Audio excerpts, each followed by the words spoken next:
Det her det er en videoaflevering af Peter og Hakan af opgave 274. Første opgave går ud på, at vi skal bestemme forskriften for den her funktion. Og det vi får at vide, det er det her. Og det i virkeligheden er, det, at det her det er to punkter, hvor det her det er x og y, og x og y.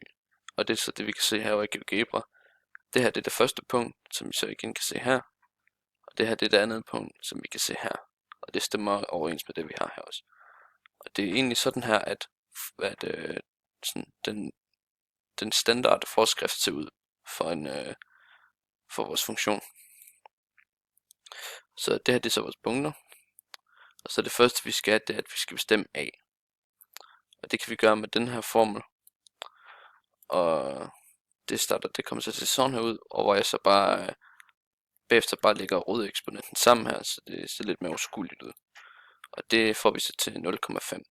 Og det vil sige, at a er lige med 0,5. Så har vi så vores halve forskrift, fordi vi stadigvæk mangler at finde b.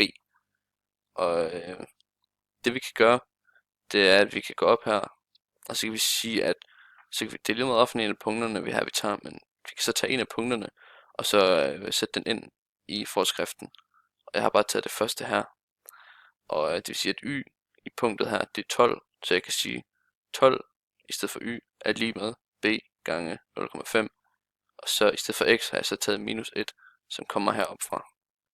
Og så kan jeg så isolere b, og når jeg så gør det, så får vi 6. Og så forskriften kommer til at tage sådan her ud til allersidst.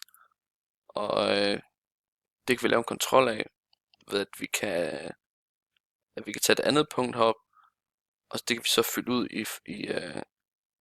i forskriften igen. Og det kan vi så regne ud, og så skulle vi gerne ende op med, at forskriften giver det, som der står foran lige med tegnet. Og det kan vi se, at det gør det. Så kan vi konkludere, at det er rigtigt, det vi har skrevet her. Og det vi kan gøre, det er, så vi kan tage den ind nu her. Og det passer også rigtig godt overens med de punkter, vi har her, hvordan at den i virkeligheden kommer til at se ud. Opgave B, det er så, vi skal finde halveringskonstanten. Og det kan vi meget nemt gøre med den formel her, hvor vi bare skal sætte a ind. Og det vil sige, at vi får en halveringskonstant på 1. Og for at vise, hvordan det fungerer, så er det, at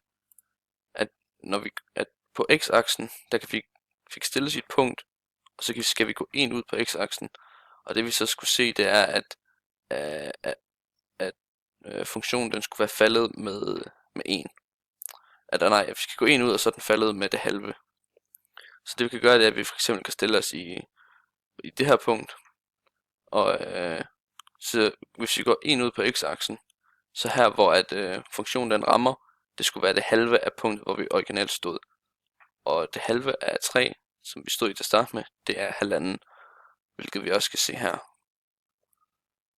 Så der kan vi se, at vores halveringskonstant også er rigtig. Og det var egentlig det.